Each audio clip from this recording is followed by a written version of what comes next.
School fires elderly janitor. Next day, billionaire lands and fires the whole staff. You're too old for this place, Tom. You don't fit the new vision. The words landed like a slap sharp and final. Thomas Tom Jenkins stood in Principal Gregory Dalton's office, staring at the man he had once helped through 3 school renovations and 2 floods. He had just finished polishing the last hallway before the bell rang, unaware it would be his last time. For 32 years, Tom had served Ridgecrest High School, a place that had never really seen him, yet had quietly depended on him. Every squeaky locker fixed every hallway floor that glistened at sunrise. Every kid who forgot lunch and left with a full belly, all of it had his fingerprint. But none of it mattered today. There was no ceremony, no cake, not even a printed thank you. Just a cardboard box waiting by the door with his name misspelled in black marker. Gregory Dalton didn't look up as he signed the termination letter. They say we need a fresher look, cleaner image. Our sponsors want youth diversity. He paused, glancing at the gray curls beneath Tom's janitor cap and energy. Tom didn't speak. Not yet. He knew words wouldn't matter. The principal wasn't talking to the man who saved the gym from flooding last spring. He was talking to a number on a payroll sheet. And that number apparently was too expensive to justify. So Tom picked up the box, his hand steady, despite the storm rising in his chest, and walked out of the office like he'd done 1,000 times before, except this time nobody would be waiting on the other side. Outside, the morning air was crisp. Students were just arriving, headphones and coffees in hand, never noticing the man walking away with his life in a box. But someone did notice. Jaden Brooks, a junior with a trail of detention slips and an attitude problem to match, watched from the stairwell. Tom had once taught him how to fix a busted locker, even slipped him a screwdriver, and said, "It's not about fixing things. It's about knowing you can." Jaden never forgot that. Across the courtyard, Emily Saunders, a senior in the top 1% academically, and daughter of one of the school board members, saw it too. She recognized the silence that followed Mr. Jenkins like a shadow. It was the kind of silence that comes after a funeral, except no one had died. Just dignity. Neither of them said anything. Not yet. By lunchtime, the rumors spread like wildfire. He just disappeared. Budget cuts. He was stealing stuff, maybe. Nah, too old to do the job. Whispers. None of them from people who'd ever spoken to Tom. None of them who knew that he was the one who stayed late to clean up after proms, to cover for staff who didn't show up to quietly fund 3 students' field trips when their parents couldn't. Inside the break room, Dalton was laughing with Coach Freeman about cleaning house. On his desk sat a sleek folder marked New Staffing Strategy. Ridgecrest 2.0. Tom's name wasn't in it. Neither was his legacy. That night, Ridgecrest social media posted a generic exciting change ahead banner. No mention of Tom, no photo, just a sanitized future. But change wasn't finished. 2 blocks away in a tiny apartment lit by a flickering lamp, Tom placed the box on the kitchen table and removed its contents with reverent care. A broken name tag. A photograph of him with the first graduating class he ever saw off. A worn note from a student now crumpled that read, "Thanks for fixing more than just my locker."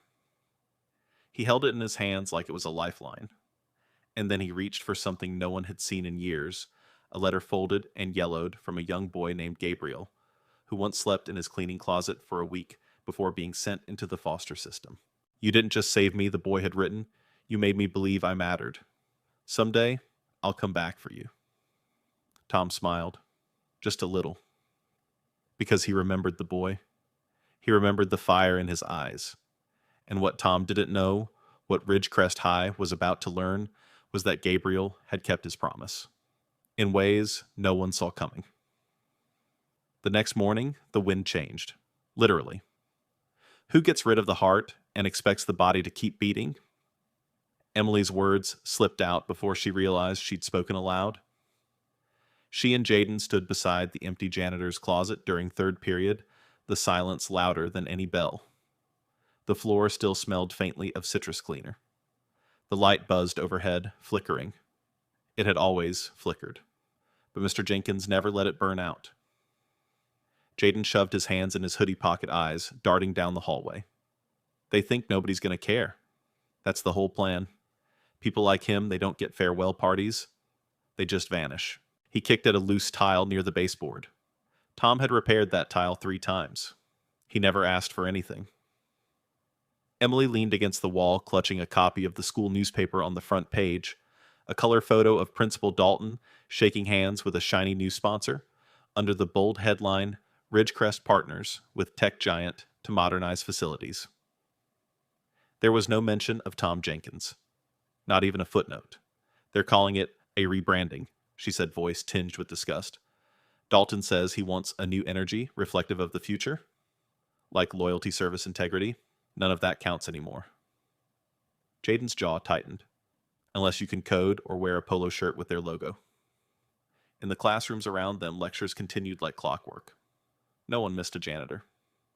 But Tom wasn't just a janitor, and they knew it. He was the reason Jaden stayed in school after his first suspension. The one who had shown him how to rebuild a rusted bike chain after his got stolen. And for Emily, he was the first adult who'd asked her if she actually liked studying political science, or if it was just what her mother expected. The injustice felt like a splinter under the skin, too small to be seen, but impossible to ignore. The deeper you pressed, the more it burned. That afternoon, Jaden stood up in third period history and asked point blank, why was Mr. Jenkins fired? The teacher froze. That's not something we're discussing in class. Why not? Jaden pressed. We learn about labor laws, civil rights workers' movements. Doesn't this count? Snickers echoed. Someone muttered, sit down, activist. But Emily didn't laugh. She scribbled something in her notebook, eyes fierce. At lunch, Jaden handed out flyers with Tom's face and the words, loyalty deserves justice. Most students ignored him. Some crumpled the paper. One student took a selfie, holding the flyer, and hashtagged it, BoomerBye. Emily tried to speak to Ms. Reynolds, the English teacher everyone liked. Don't get involved, she whispered nervously. You'll only make things worse. When Emily asked for clarification, Ms. Reynolds glanced at the cameras in the hallway. There are eyes everywhere now. This isn't just about Tom. Something shifted in Emily then. She realized this wasn't an isolated cruelty. It was part of a quiet machine, a system that devours good people under the guise of progress. That night, she and Jaden sat side by side in the public library, combing through Ridgecrest's funding records. It didn't take long to find it. A $2.7 million donation from a tech developer tied to the school board's newest member. A clause in the contract labeled Operations Optimization, which included non-teaching staff reassessment. They had made a deal. Tom's job had been traded for a coffee bar in the lobby and new logo designs for the school uniforms. Jaden slammed his hand on the desk. They planned this. Emily stared at the screen. They erased him. A slow realization crept between them. Tom hadn't been let go because he failed. He was removed because his presence, quiet, humble, unwavering, made the rest of them look in the mirror and ask why they'd stopped caring. And that kind of reflection was dangerous to a system built on appearances. Jaden stood pulling out his phone. Then we make them look again. The next morning, a video was posted to social media. It showed old footage, grainy but powerful, of Mr. Jenkins leading a safety drill during a fire evacuation, fixing a broken heater during a snowstorm, hugging a sobbing freshman in the hallway.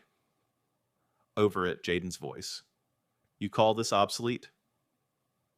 The video started spreading, quietly at first, then rapidly. Students whispered. Teachers grew stiff. And Principal Dalton. He panicked, because he knew exactly who had seen the video. The man in the penthouse. The name hidden in the school's old donor files. The same boy Tom Jenkins once protected from the world. And that man had already made a call. There's a helicopter on the football field. The announcement came from a freshman who ran breathless into the cafeteria, his tray clattering to the floor. For a moment, nobody moved. Then, like a ripple across still water, The entire student body surged toward the windows, pressing their faces against the glass in disbelief. Outside, the sky cracked open with the roar of blades. A sleek black helicopter, nothing like the local news choppers, was descending directly onto Ridgecrest High's field. Principal Dalton froze in mid-step as he exited his office, the sound shaking the hallway tiles. His phone buzzed in his hand. A number with no name. He didn't answer. Jaden and Emily pushed their way through the crowd. They stood on the front steps, eyes locked on the machine as it touched down with surgical precision. The pilot cut the engines. Dust swirled around them. The silence that followed was heavier than the noise. And then the door opened. A tall man stepped out his charcoal suit, uncreased shoes glinting. He didn't carry an entourage, didn't look around for applause. He simply adjusted his gold cufflinks and walked forward with the unshakable calm of someone used to being the most powerful man in the room. Emily's voice dropped. "That's Gabriel Knox." Jaden frowned. "Who?" "He's on the cover of Forbes. Built the biggest infrastructure investment firm on the West Coast. Billionaire. Private reformatory schools. Orphan advocacy programs. No one shows up here for that guy." But Gabriel Knox wasn't here to be seen. He was here to see someone. He strode toward Dalton, who plastered on a diplomatic smile. "Mr. Knox, what an unexpected surprise. If this is about the donation package, we're very excited too." "Where is he?" Gabriel's voice was calm, cold. Dalton blinked. "I'm sorry, Hugh Thomas Jenkins." The name hit the crowd like lightning. Dalton hesitated. "Mr. Jenkins is no longer employed here. We've made some restructuring choices, I know," that Gabriel snapped. "I'm asking where he is now." Before Dalton could stammer out a response, a soft voice rose from the crowd. "Maple Street. 1427. It was a freshman, nervous but determined. "He lives on Maple Street. I saw him leave with a box." Gabriel turned, looked at the boy, nodded once. "Thank you." He turned to walk back toward the helicopter. Dalton reached out, desperation creeping into his voice.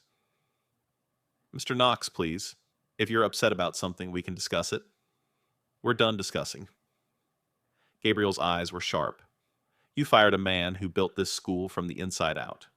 You traded soul for surface. And now you think you can buy it back?" Dalton's smile cracked. He glanced at the helicopter, at the students watching in stunned silence. "This isn't how we handle things here." "Exactly," Gabriel said. "That's why I'm here."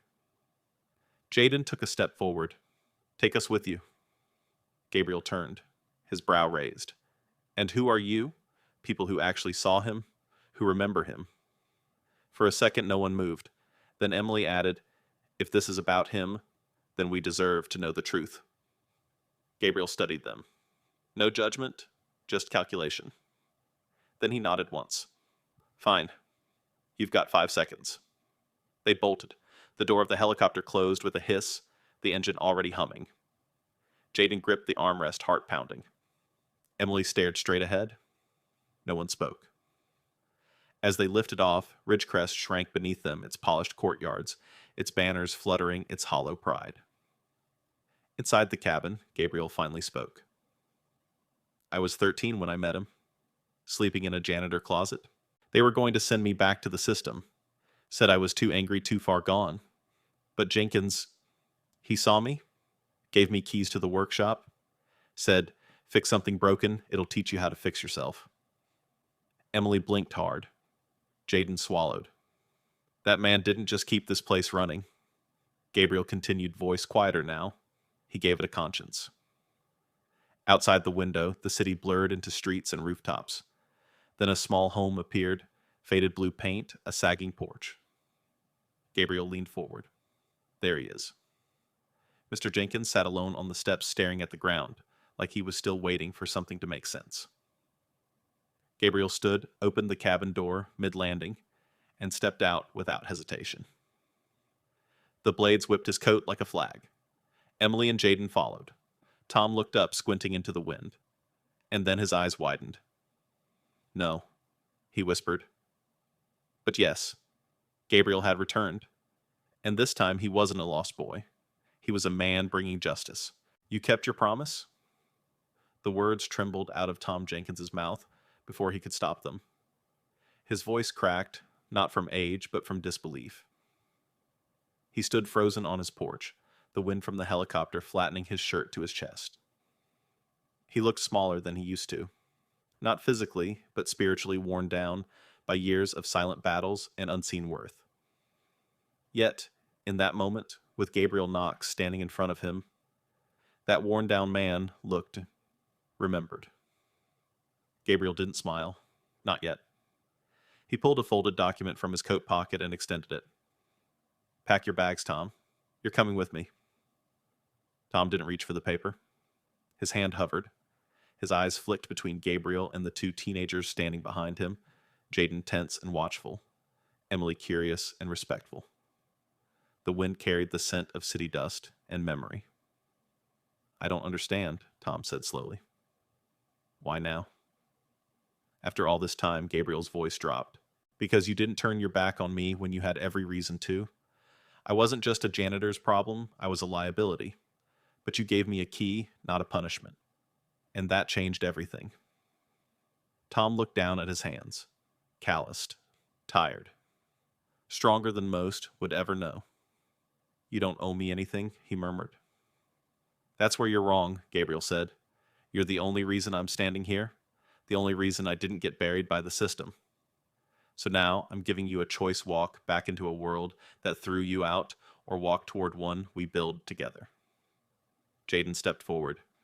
Mr. Jenkins, we saw what they did, what they tried to erase. But we're not letting them. Tom's eyes brimmed. I'm just a janitor. Gabriel shook his head. No, you're a builder. Of people. Of values. And I need that more than I need any boardroom strategist or Ivy League suit. He held out the contract again. Tom's hands trembled as he took it, scanned the header. A full executive role in a new educational project. Salaried, permanent. With authority to hire design and lead.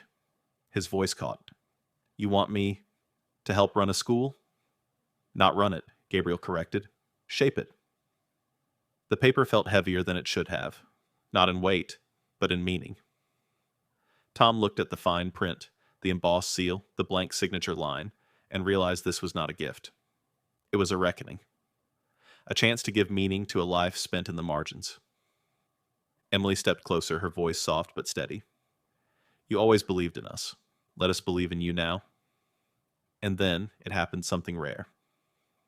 Tom Jenkins smiled. It wasn't wide or perfect, but it was real. He folded the paper gently and slipped it into his shirt pocket. I'll need to grab my tools, he said. As they walked toward the helicopter, none of them noticed the car parked at the end of the street. Inside, Principal Gregory Dalton sat gripping the steering wheel, his knuckles white. He had followed them, had watched it all, and what he saw now made his chest tighten, not with regret, but with rage. Because in the span of 20 minutes, the man he deemed non-essential was rising higher than any promotion Dalton had ever earned. And that burned. Tom climbed into the helicopter slowly, like someone crossing into another lifetime.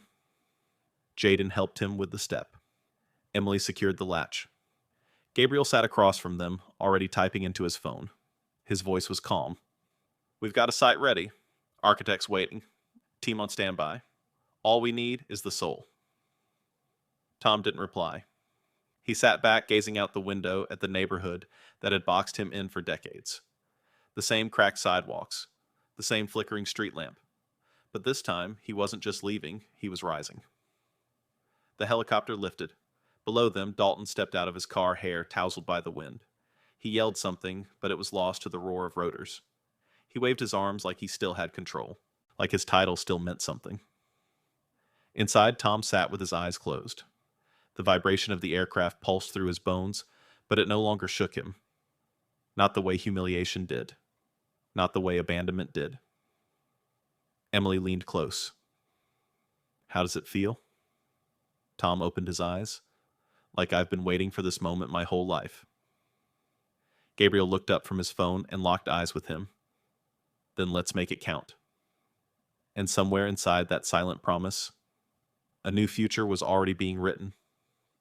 You don't get to walk away like this, Jenkins. The voice cut through the roar of helicopter blades like a whip. Tom paused mid-step at the open door of the chopper, his foot hovering over a future he'd never imagined. He turned slowly, and there he was, Principal Gregory Dalton storming across the cracked pavement of Maple Street, like a man who still believed power could follow him wherever he went. Dalton's suit was rumpled tie, loosened, and for the first time his words didn't land with authority. They fell flat, desperate. You have responsibilities. You can't just... Gabriel stepped between them, his voice calm but sharp as a blade. Responsibilities. You mean scrubbing toilets for a system that dumped him the minute it needed a PR facelift? Dalton's face twisted. That was a miscommunication. A bureaucratic no, Jaden said, suddenly voice firm. It was humiliation. And we all saw it. Emily stepped forward too. You erased him, pretended he didn't matter. Now you're just upset everyone noticed. Dalton turned on her, flustered. You don't understand how schools work. We have donors, optics metrics. Gabriel's laugh was cold. You had a man who built trust without needing a paycheck to care. That's the rarest resource of all, and you threw it away. Tom hadn't said a word. He simply stood watching the man who once wielded authority like a badge now crumble under his own facade. The balance had shifted, but it didn't feel like revenge. It felt like truth reclaiming its ground. Dalton took a shaky breath.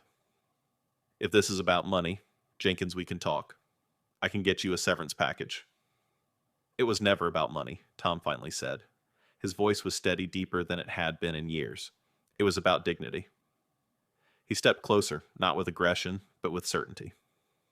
For decades, I watched this place polish trophies and hang banners while ignoring the cracks in its own foundation. I covered those cracks with a mop and a smile because I thought the kids deserved better than what the system gave them. Dalton's shoulders sagged. I didn't mean... You meant exactly what you did, Tom said. And that's the difference. Gabriel placed a hand on Tom's shoulder. We're done here. But just before Tom turned, he looked Dalton in the eyes. You didn't break me. You just reminded me what I'm worth. Then he stepped inside the helicopter, and for the first time in a long time, left something behind with peace instead of pain. As the aircraft lifted, Dalton stood motionless on the street, watching the man he dismissed rise above him literally and figuratively. The students he once thought forgettable now stood aligned with someone who had power that couldn't be bought, legacy. Inside, Gabriel turned to Tom. This project we're building, it needs more than walls and windows. It needs a compass. Someone who's lived the system and knows where it failed. Tom stared out the window, the streets shrinking beneath them. You're not just building a school, are you? No, Gabriel replied. We're building a new way. Jaden looked between them. What's it gonna look like? Gabriel's eyes glinted, like a place where no one gets discarded for being inconvenient, where kindness is policy, not a footnote. Tom didn't answer right away. He let the words sit inside him, reshaping something that had been cracked, but not broken. He reached into his shirt pocket and pulled out an old photo, one from years ago. Him and a young boy with wild hair and bruised eyes smiling beside a rusted tool cart. He handed it to Gabriel. I kept it, Tom said. Every school year, every time they cut hours or whispered that I was replaceable, I kept this. Gabriel looked at the photo, lips tightening. So did I. Jaden leaned in, reading the handwritten words on the back. Fix something broken. Start with yourself. Tom's hands rested on his knees. His voice was soft. Let's fix what's still broken. Outside, the clouds began to part, and ahead, the future waited like a blank canvas with no ceiling. You're going to design the future with the hands that once cleaned up everyone else's mess. Gabriel's voice echoed through the glass-walled conference room, where city lights twinkled behind him like stars reborn. Across the table, Tom Jenkins sat in a tailored jacket that still felt too new, holding a pen that cost more than his first car. It didn't feel real. Not yet. Around them were architects, planners, and advisors all eyes on Tom, but not with condescension, with expectation, respect, even awe. Gabriel stood beside a massive blueprint. This school isn't just about modern tech and green buildings. It's about flipping the script. We're not hiring administrators who sit in ivory towers. We're hiring people who lived what the system ignored. Tom glanced down at the schematic. It was beautiful open-air classrooms, mental wellness gardens, trauma-informed design. But it was missing something. It's clean, he said quietly. But it still feels top-down. Jaden, seated beside him, nodded. You mean it looks perfect, but it doesn't sound like it was built by people who've ever been kicked out of a class or had to work 3 jobs to stay in one? Gabriel smiled. That's why you're both here. Tom leaned forward, pointing to a corner near the cafeteria on the layout. Put a repair station there, with actual tools. Let students fix things. Bikes. Broken chairs. Their own lockers. Not just to save money. To remind them they're not helpless. Emily chimed in, flipping through the student policy draft. And remove zero tolerance from the code. Jenkins taught us that discipline without understanding just pushes people further away. The room quieted. The lead architect jotted notes rapidly. For the first time, Tom wasn't being heard as a token voice of diversity or pity. He was being treated as an architect of culture. His lived experience had become policy. His failures, curriculum. His scars, the building blocks of a better blueprint. Later, Gabriel pulled Tom aside onto the balcony. The air was crisp, city buzzing below. You know there are people asking why you. Why not someone with credentials? Degrees. A leadership background. Tom didn't flinch. Because I spent 32 years cleaning the consequences of those degrees. Gabriel nodded slowly. And that's exactly why they're afraid of you now. They both looked down at the distant streets, where somewhere kids still slipped through cracks no one wanted to fix. Back at Ridgecrest, Principal Dalton sat in his dimmed office face, pale as he scrolled through his inbox. News of Gabriel's school had leaked. Local news, national blogs, former students, it was spreading like fire. The janitor who rose. A new education movement led by a forgotten hero.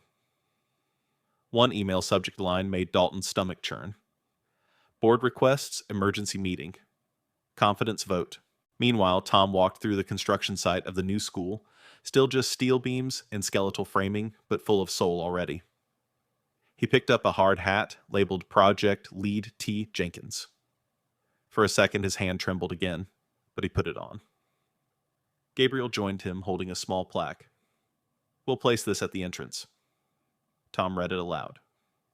The place where everyone matters, especially those the world forgets.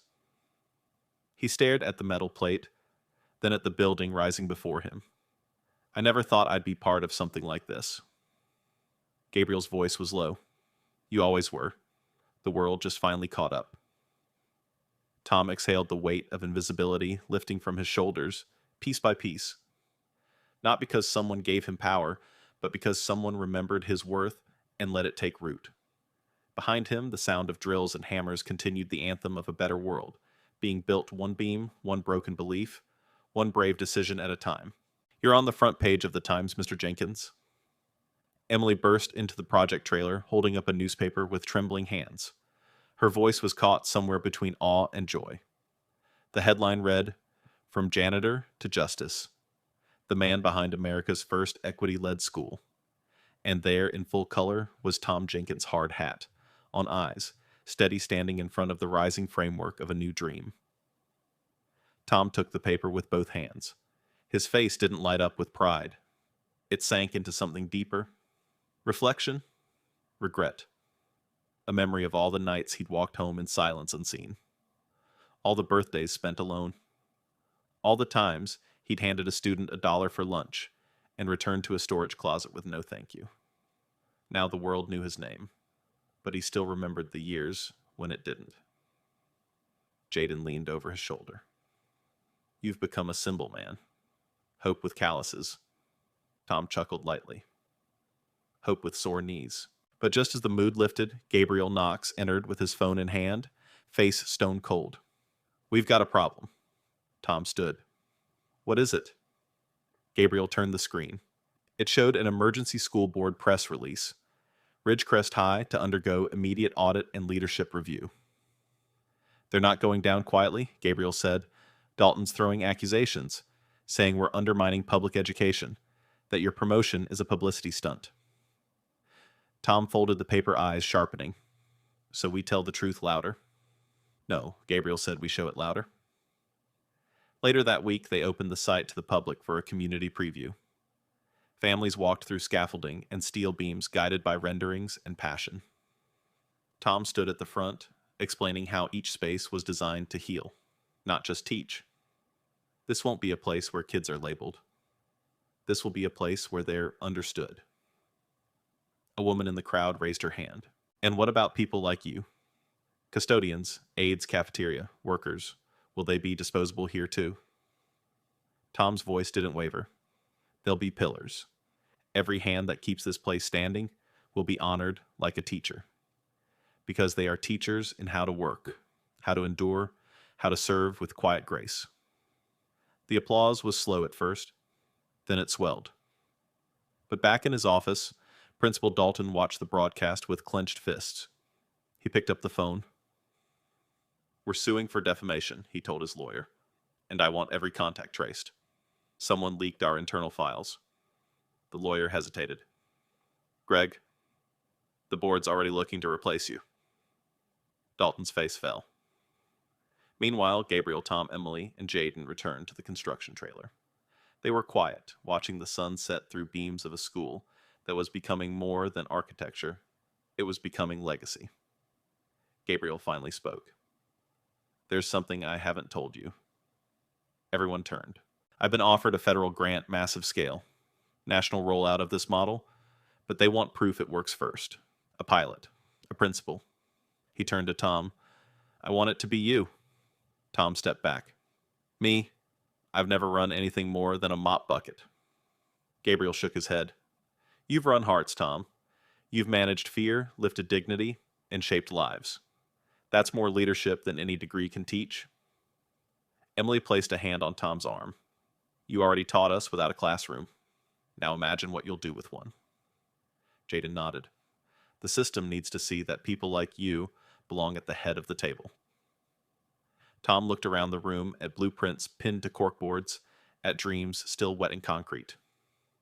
Then he said something none of them expected. "Then, let's make the table bigger." And just like that, the janitor, who was once discarded, stepped into the heart of the revolution he helped inspire. But not everyone was ready to let go of the old world, and shadows were already forming behind the scenes. "He'll fail. He doesn't have the pedigree." The words came from a closed-door donor meeting leaked anonymously to the press. A former board member at Ridgecrest High speaking coldly, arrogantly about Tom Jenkins. It aired 2 days before the official ribbon-cutting ceremony of the new school intended to humiliate, to sow doubt, to remind the public that in the eyes of the old guard, a janitor could never become a leader. But this time, the backlash didn't go their way. The video went viral, not because people agreed, but because they were done pretending credentials were character. Parents, students, educators, even celebrities took to social media. Jenkins' effect trended for days. Dozens posted photos of the invisible heroes in their own schools, janitors, aides crossing guards, and one by one they started saying their names. Tom didn't respond publicly. Instead, he walked through the nearly finished halls of the school, bearing no formal name, just a working title on the blueprint's Project Second Light. Named by Jaden. Meant to symbolize not just a second chance, but a second source of illumination, one that comes from within. As he walked past the empty classrooms and fresh drywall, Tom placed his hand on one of the support beams where the construction team had let staff leave personal messages before sealing the wall. In faded ink, his own words stood quietly, "Every day you show up matters, even when no one sees it." Emily found him there. "You okay?" Tom nodded. "I was invisible for so long, it's strange being seen." She smiled gently. "You were never invisible. The system just didn't want to admit you mattered. The next morning, the ceremony arrived. News vans, students, families, politicians. Even Dalton was there, watching from the sidelines with a face unreadable. Gabriel gave the opening remarks. Today is not about architecture or headlines. It's about returning power to those who've lived without it and daring to believe their wisdom can shape something better. Then he handed the mic to Tom. Tom stood there for a long moment, eyes scanning the crowd. I spent 30 years sweeping floors, changing light bulbs, and wiping up things no one wanted to look at. But I also spent those years listening, watching, learning what schools really need, and it's not more test prep or marble lobbies. He paused, voice steady. It's dignity. For every child who gets labeled before they're understood. For every worker whose name is forgotten the moment they clock out. This school exists to prove that everyone has something to teach. The applause was thunderous.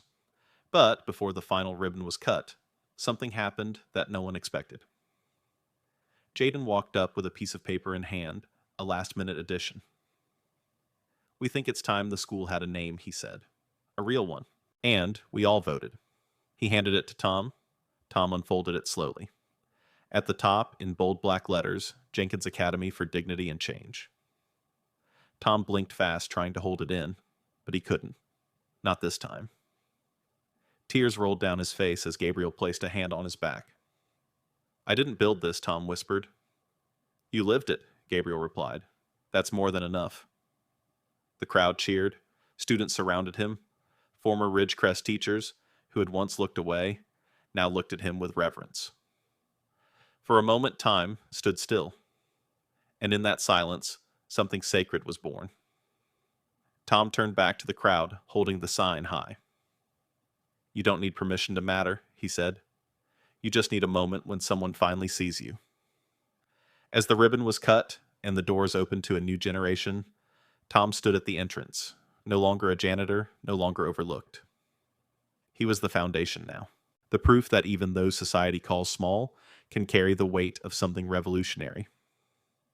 And far in the distance, the old walls of Ridgecrest trembled not from demolition, but from a legacy that refused to stay silent.